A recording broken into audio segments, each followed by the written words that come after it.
Hola, buenas, soy Marta Marín Verges y me gustaría hablar sobre la necesidad, bueno, y también sobre la importancia del ocio en salud mental y proponer un programa. Para poder proponer un programa tenemos que tener en cuenta estos tres ejes, ¿no? Uno sería la profesión que lo va a llevar a cabo, es decir, la terapia ocupacional. La otra es la población a la que se va a dirigir el programa, que son personas con trastorno mental grave, y qué ocupación vamos a utilizar para poder hacer ese proceso, que sería el ocio. Que el ocio va a ser tanto el medio, es decir, mientras hacemos ocio estamos incidiendo en otras ocupaciones, y también puede ser el fin, es decir, que las personas desempeñen ocio significativo en la comunidad. Bueno, pues la terapia ocupacional, antes de nada, indicar siempre pues, que es una profesión sanitaria y como tal está indicado en la Ley de Ordenación de Profesiones Sanitarias. Pero para poder entender un poquito más qué es la terapia ocupacional, nos vamos a seguir de la definición de la Federación Mundial de Terapeutas Ocupacionales, que también indican que es una profesión de la salud, en la cual nos centramos en el cliente para promover la salud y el bienestar a través de una ocupación. Nuestro objetivo principal es permitir que las personas participen en todas las actividades de su vida cotidiana, que son desde que nos levantamos hasta que nos acostamos, ¿no? Levantarnos de la cama, preparar el desayuno, poder desayunar, vestirnos, asearnos, coger el coche, ir a trabajar, desempeñar ese trabajo, maternar, jugar, disfrutar, tomarnos un café, etcétera, etcétera. Como terapeutas ocupacionales logramos este resultado trabajando no solo con personas, sino también con comunidades, mejorando la capacidad para participar en ocupaciones que quieren, que necesitan o que también es verdad, como sociedad, pues es muy importante el contexto cultural y sociedad, esperamos que se haga. Y para ello a veces tenemos que modificar o adaptar el entorno para así poder mejorar el compromiso ocupacional. Siguiendo el cuarto marco de trabajo de terapia ocupacional de la Asociación Americana de Terapia Ocupacional, vemos las ocupaciones al lado izquierdo, ¿no? Hay actividades de la vida diaria, instrumentales, manejo de salud, descanso y sueño, educación, trabajo, juego, ocio y participación social.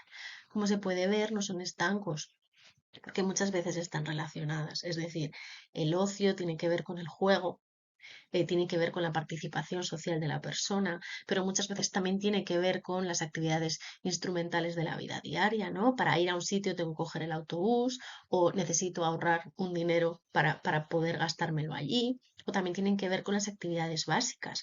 Me voy a asear, voy a vestirme de cierta manera porque el contexto social y cultural así me lo indica. ¿De acuerdo? También como terapeutas ocupacionales trabajamos pues, con las características del cliente, con sus destrezas, con sus patrones y lo que hablábamos, la importancia del contexto de esa persona.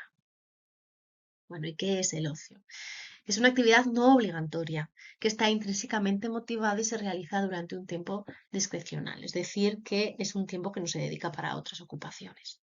En nuestra mente, y sobre todo debido a la sociedad en la que vivimos, el ocio tenemos la idea de que es un sector económico, ¿no?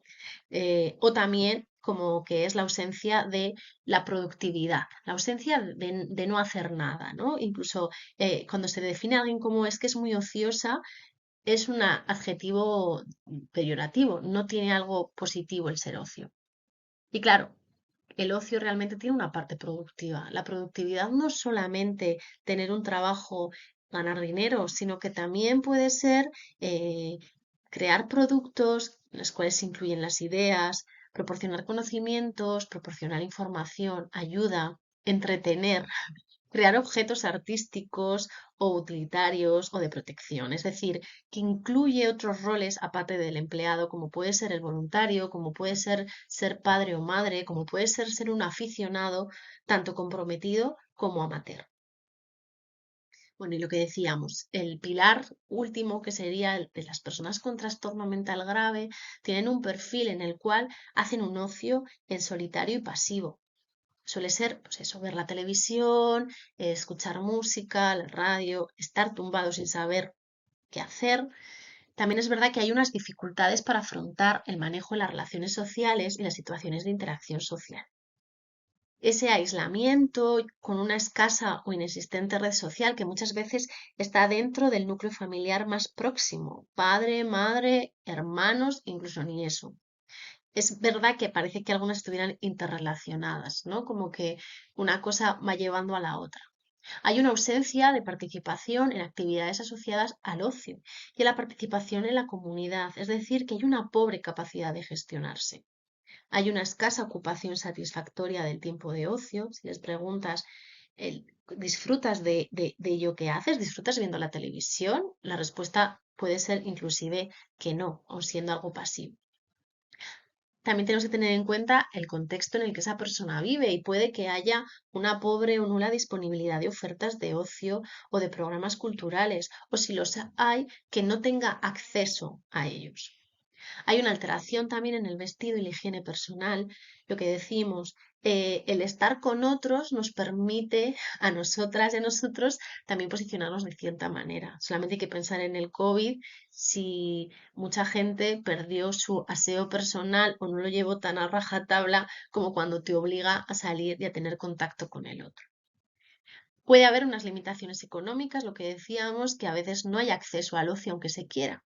Tenemos que tener en cuenta que es gente que o no ha trabajado nunca, porque la enfermedad viene en etapas muy pronto, muy jóvenes, ¿no? En pleno final de estudios, principio del trabajo. Así que pueden tener, pues, por hijo a cargo, pensión de orfandad, o si tiene alguna pensión de trabajo, puede que no sea suficiente también por ello, ¿no? Porque han tenido muy pocos años cotizados. También hay un estigma asociado a la enfermedad mental, en los cuales ellos también se autoestigman, es decir, no voy a ir a tal sitio porque se me nota, porque lo van a ver, porque la persona no me va a excluir, ¿no?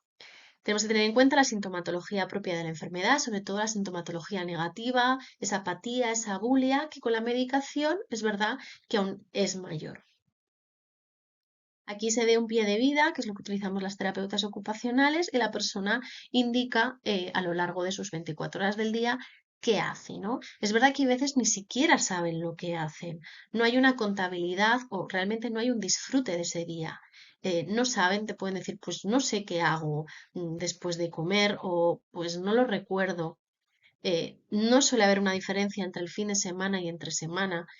Y eso, lo que hablábamos en actividades de la vida diaria, suele ser, me levanto, me han puesto ya el desayuno, me aseo, me voy a dar una vuelta o no sé lo que he hecho ese tiempo, ¿no? Es como que hay lapsus de tiempo. Y el ocio, lo que decía, suele ser ver la televisión después de comer un rato con la familia, antes de irse a la cama, escuchar la radio, etcétera, etcétera.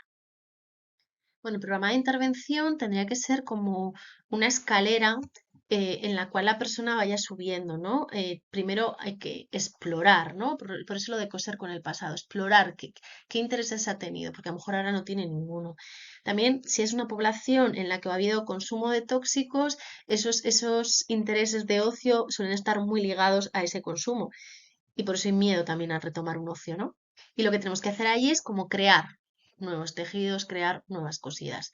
Cuando hablamos de ocio, para mí lo interesante es poder comenzar, el terapeuta es el que va a organizar, va a ordenar, va a explorar para posteriormente ir alejándose y que la persona vaya cogiendo el terreno que le corresponde. También podría ser a nivel físico, ¿no? Empezar en el centro, salir a los bares de alrededor, para posteriormente ir cogiendo el centro de tu ciudad, donde pasa la vida y donde uno se siente ciudadano de pleno derecho y disfrutar de lo que allí nos presenta.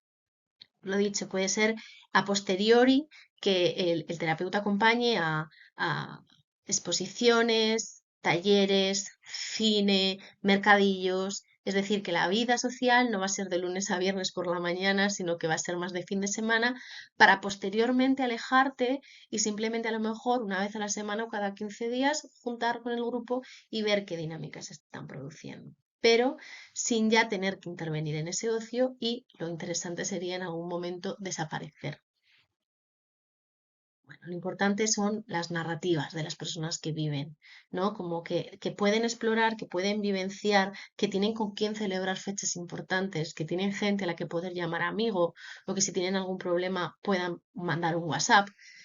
que ya no les tiemblen las manos, que empiecen a ir a sitios donde vamos todo el mundo y eso, que se sientan ciudadanos de pleno derecho. Muchas gracias y si tenéis cualquier duda, ahí está mi correo.